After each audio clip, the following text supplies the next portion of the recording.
گلی گلی میں پھرایا گیا غریبوں کو، قدم قدم پہ رلایا گیا غریبوں کو، بچھا کے کانٹے چلایا گیا غریبوں کو، تماشبینوں میں لایا گیا غریبوں کو، سبب سمجھا گیا ہے ہمیں ستانے کو، مگر قبول مدینے ہمارے آنے کو، لٹا کے آئے ہیں زہرا کے ہم گھرانے کو، مگر قبول مدینے ہمارے آنے کو۔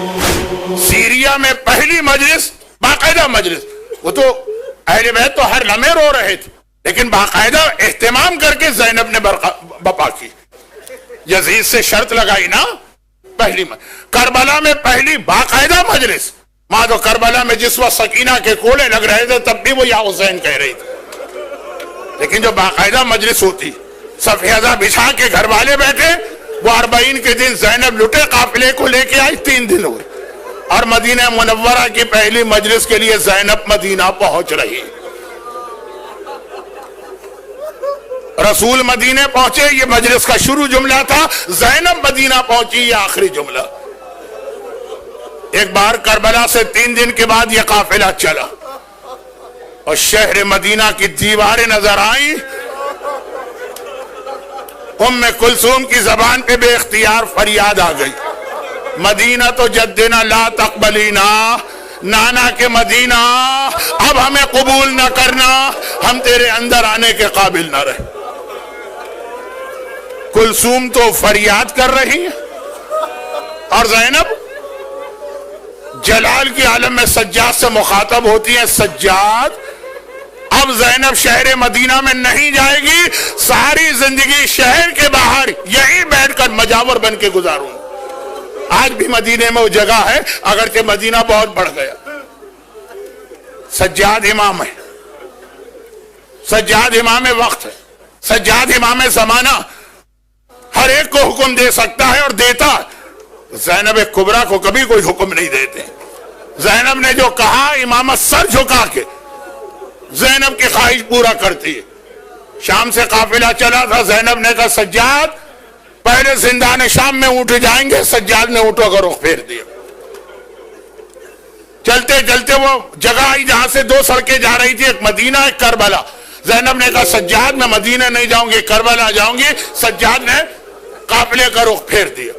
اور آج زینب نے، کلثوم تو ماتم کر رہی، زینب نے سجاد کو بلایا، کہا سجاد اب میں شہر میں جانے کے قابل نہ رہی، ساری زندگی شہر کے باہر یہیں رہوں گی، خیمے یہاں لگا دیے جا۔ اب زینب کی زندگی خیموں میں گزرے گی۔ سجاد زینب ہے، رباب تھی تو سجاد نے امام کے طور پہ حکم دیا تھا، یہ زینب ہے، حکم دیا اونٹ بٹھا لیے جائیں، خیمے لگا دیے جائیں، اور ہر بیوی اس طرح خیمے میں گئی جیسے اب ساری زندگی یہی رہنا۔ لیکن سجاد کو تو پتا ہے نا کہ ہمیں مدینہ جانا ضروری، سجاد خود حکم نہیں دینا چاہتے۔ ایک ہی طریقہ سمجھ میں آ رہا، اگر یہ جملہ توہین امام نہ، خاندان کے اگر بزرگ آ جائیں گے ان کو زینب انکار نہیں کر سکتی، مجھ سے تو کہہ سکتی ہے نا، لیکن اگر عباس کی ماں ام البنین آ کے کہے زینب بیٹی، کیا زینب ام البنین کو منع کریں گی؟ ایک ہی طریقہ سمجھ میں آیا، چنانچہ بشیر کو بلایا۔ ہماری جب عزاداری ہوتی ہے خالی عزاداری نہیں ہوتی، اس میں تبرکات بھی ہوتے ہیں، یہ بھی زینب کی سنت۔ شام میں جب آزادی مانگی تو شرط لگائی پہلے تبرکات دیے جائیں، تبرکات لے کے اس کے سائے میں عزاداری کی نا۔ آج مدینے میں بھی زینب تبرکات لے کے آئی، چنانچہ سجاد نے بشیر کو بلایا، کہا یہ علم لے کے محلہ بنی ہاشم چلا جائے، اور صرف اتنا اعلان کر دے حسین کا قافلہ آ گیا، کوئی اور بات نہ کہنا، صرف اتنا کہہ دے محلہ بنی ہاشم۔ اب وہ علم لے کے چلا محلہ بنی ہاشم، شہر کے بالکل بیچ میں. وہاں تک جانے کے لیے پورے شہر کو کراس کرنا ہے، پرانے زمانے کے چھوٹے شہر. خود کہتا ہے میں علم لے کے جا رہا ہوں، اعلان کرتا جا رہا ہوں، مدینے والوں حسینی قافلہ آ گیا. ایک جگہ پہ کچھ نوجوان کھڑے باتیں کر رہے تھے، رک گئے، میرے اعلان کو سنا اور پھر ایک دوسرے سے کہنے لگے جلدی چلو، ہمارا دوست علی اکبر بھی واپس آ گیا. مجھے تو آقا نے منع کیا تھا کچھ نہیں کہنا. وہ نوجوان علی اکبر کی زیارت کو چلے، میں محلہ بنی ہاشم کے بیچ میں آ گیا. اور ایک بار میں نے محلہ بنی ہاشم کے درمیان علم اپنے ہاتھ میں لیا اور آواز دی، اے محلے کے رہنے والوں، حسینی قافلہ آ گیا. کہتا ہے جیسے یہ جملہ میں نے کہا، ایک حجرے کا دروازہ فوراً کھلا، ایک ننھی سی بچی پورے حجاب کے ساتھ، ایسا لگ رہا ہے وہ ہر وقت دروازے پر ہی بیٹھی رہتی. دروازے پہ آئی، میرا اعلان سنا، میں نے اپنا اعلان دہرایا. جیسے اس نے دوبارہ اعلان سنا، گھر کے اندر منہ کر کے کہنے لگی، چچا محمد حنفیہ ذرا جلدی سے مجھے لے چلے، میرا بابا آ گیا. میرا بابا آ گیا ہے. میں سمجھ گیا یہ حسین کی یتیمہ صغرا. میں تیسری مرتبہ اعلان کر رہا ہوں، مجھے لگا کوئی میرے گھٹنے کو پکڑ کے ہلا رہا. میں نے جھک کے دیکھا ایک بچہ کھڑا ہوا میرا گھٹنا ہلا رہا. میں نے کہا بیٹا کیا بات؟ کہا ایک بات تو بتا، میرے بابا کا علم تیرے ہاتھ میں کیسے آ گیا؟ میرا بابا ہے کہا کہ اس کا علم تیرے ہاتھ میں آ گیا. میں نے پوچھا بیٹا تم کون ہو؟ کہا میں عباس علمدار کا بیٹا ہوں، یہ علم لے کے میرا بابا گیا تھا. اب میں اس بچے کو کیا جواب دوں؟ میں نے کہا دیکھو تمہارے گھر والے جا رہے ہیں، ان کے ساتھ چلو. محمد حنفیہ پورے خاندان کو لے کے شہر مدینہ سے باہر نکلے. محمد حنفیہ حسن و حسین کے بعد تیسرے بھائی ہیں.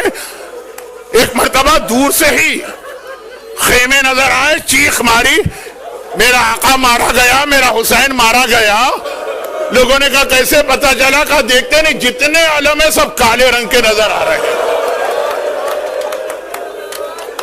اب قافلے میں پہنچے، کہا بس اتنا بتا دو میری بہن زینب کہاں؟ لوگوں نے کہا وہ خیمہ زینب کا. وہ گئے اس خیمے میں، لیکن وہ خیمہ زینب کا تو نہیں نکلا. وہاں تو کوئی بہت ہی ضعیفہ خاتون بیٹھی تھی. گھبرا کے واپس آئے، کہا ضعیفہ معاف کر دیجئے، میں تو اپنی بہن زینب کا خیمہ سمجھ کے آیا تھا. اور وہ ضعیفہ فریاد کرتی ہیں، بھائی محمد حنفیہ یہ کون سا دن آ گیا جو بھائی بہن کو نہیں پہچان رہا؟ انا زینب، انا زینب، انا زینب، میں ہی تو زینب ہوں. اور یہ جو سنا تو تڑپ کے کہا شہزادی آپ کی یہ حالت ہے؟ ارے میرا بھتیجا سجاد کہاں ہے؟ کہا کہ وہ خیموں کے باہر نظر آئے گا. باہر نکلے، چاروں طرف ڈھونڈ رہے ہیں، 24 سال کا کوئی جوان نظر آئے. وہاں تو کوئی جوان نظر نہیں آ رہا. ہاں ایک 70-75 سال کا بہت بوڑھا آدمی، سر کے بال سفید، داڑھی کے بال سفید، بھووں کے بال سفید، چہرے پہ جھریاں ہیں، کمر جھکی ہوئی. آخر مجبوراً اسی کے پاس گئے. کہا کہ ہے مرد ضعیف، وہ محمد حنفیہ سے بھی بڑا، میں اپنے بھتیجے، جوان بھتیجے سجاد کو ڈھونڈ رہا ہوں، میرا بھتیجا کہاں؟ ارے وہ کہتا ہے انا علی ابن الحسین، چچا محمد حنفیہ، میں ہی تو آپ کا بھتیجا ہوں. میں نے گھبرا کے گلے سے لگایا، ادھر گلے سے لگایا. سجاد فریاد کرنے لگے، چچا ذرا آہستہ، ذرا آہستہ. میں نے کہا بیٹا کیا بات ہے؟ کہا چچا 1 سال تک جو خاردار توق گلے میں رہا تھا نا، اس کا زخم اب تک موجود ہے. محمد حنفیہ کہتے ہیں سجاد بیٹا یہ تیری کیا حالت ہو گئی ہے؟ سجاد نے کیا کہا؟ بس ایک لفظ کہا، چچا الشام. الشام الشام، جوانی میں بوڑھا کربلا کے مصائب نے نہیں کیا ہے، وہ شام کے مصائب۔ آخری 2-3 جملے۔ زینب نے ایک عجیب منظر دیکھا، خاندان کی ساری بزرگ خواتین آئیں، نانی ام سلمہ ہیں، پھوپھی ام ہانی ہے، ماں ام البنین ہے، ساری خواتین آئی ہیں، صغرا بھی آئی ہے۔ اب باقی عورتیں تو آگے زینب کو پرسا بھی دے رہی، اب باتیں بھی کر رہی ہیں، صغرا نہ کہیں رک رہی ہے نہ کسی سے بات کر رہی۔ وہ ایک عجیب کام کرتی، پہلے رباب کے پاس گئی، گود میں جھانک کے دیکھا، پھر آگے بڑھی فروا کے پاس، پھر آگے بڑھی لیلا کے پاس، پھر آگے بڑھی فاطمہ کبریٰ کے پاس، پھر آگے بڑھی کلثوم کے پاس۔ زینب نے کہا صغرا بیٹی یہ کیا کر رہی ہے؟ ہر ایک کی گود میں جھانک کے کیا دیکھ رہی ہے؟ کہا پھوپھی اماں مجھے کچھ نہیں پوچھنا، مجھے پتا ہے میرا سارا گھرانہ مارا گیا، بس میرا اصغر بھیا تو زندہ ہوگا نا۔ اصغر کا کلیجے سے لگا کے ایک مرتبہ، آئے زینب کیسے بتائے صغرا تیرا اصغر تو بابا کی گردن میں 3 بھال کے تیر سے شہید ہوا۔ اور ادھر ام ہانی پھوپھی، ام سلمہ نانی، ام البنین ماں، زینب بیٹی شہر سے باہر نہیں، تمہیں ہمارے ساتھ محلہ بنی ہاشم چل۔ اب زینب کچھ نہ بولی۔ ایک بار محلہ بنی ہاشم پہنچی، لیکن کہا ایک بات میری مان لیجیے، میں پہلے گھر نہیں جاؤں گی، پہلے نانا کی قبر پہ سلام کرنے جاؤں گی۔ ساری مسجد خالی کرائی گئی، سارے مرد نکالے گئے، مسجد بند ہوئی۔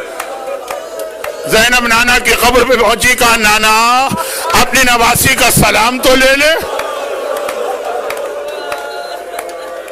اور یہ بھی دیکھ لے تیری نواسی، تیری امت نے ہمیں تحفے کیا دیے ہیں وہ لے کے آئی ہے۔ یہ کہے کہ ایک مرتبہ ایک کرتا نکال کے قبر رسول پہ پھیلایا، قبر رسول سے چیخ چیخ کے رونے کی آواز آنے لگی۔ کہا نانا تو نے پہچان لیا یہ میرے حسین کا وہ کرتا ہے؟ کرتا بھی تیروں سے چھلنی۔ لیکن نانا یہ منظر دیکھ کے اتنا رو رہا ہے، کاش میرے لیے ممکن ہوتا تو میں تجھے یہ بھی دکھاتی میری کمر پہ کتنے کوڑے لگے۔ تیری زینب کوڑے کھاتے کھاتے پورے راستے گئی ہے۔ نانا کو سلام کیا، ماں کی قبر پہ پہنچی، اماں تجھے تو میں کیا بتاؤں، تو تو کربلا سے شام تک ہر مرتبہ میرے ساتھ تھی، اور پھر بھائی حسن کے گھر میں آئی، بھیا حسن میرا سلام لے، تیری بہن بڑی شرمندہ ہے، تیرے قاسم کو لے کے گئی تھی، بدن کے ٹکڑے ہوئے۔ زینب ہر ایک کو سلام کر رہی ہے، آئیے ہم بھی سلام کریں انہیں کربلا کے خاک نشینوں پہ، ہمارا سلام بھی ہو، ہم سوگواروں کا سلام، سلام خاک نشینوں پہ سوگواروں۔